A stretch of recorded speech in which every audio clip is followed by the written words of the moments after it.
Perched above the lush bushland of the Kamali Shire is a telephone tower which is at the centre of a bizarre battle between Telstra and this man, 71-year-old Richard Luxton.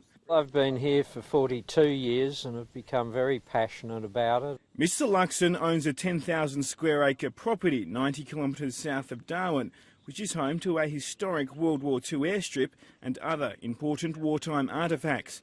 Due to a land rezoning several years ago, a Telstra tower became landlocked on his property, and since then the relationship between the two parties has gone from bad to worse. I just expect Telstra to stick within the rights that they have.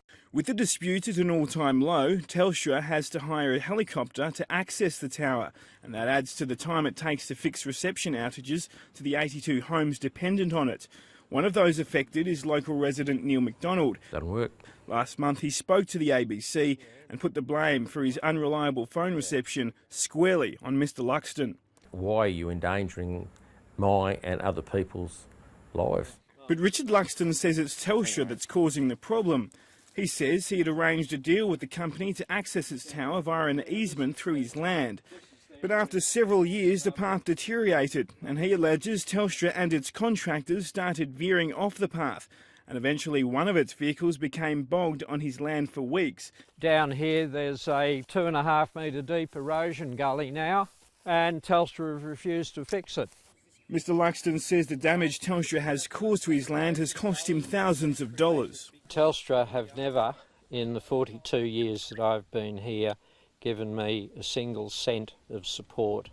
Telstra has previously said it started using a helicopter to access the tower after months of aggressive and threatening behaviour from Mr Luxton. I've never physically rammed a vehicle or been abusive. Mr Luxton says the issue will be resolved if he's paid rent by Telstra and reimbursed for the damage to his land. Telstra wouldn't agree to an interview, saying that the matter was subject to legal action. Until then, a major breakdown in communications continues. Elias Clure, ABC News.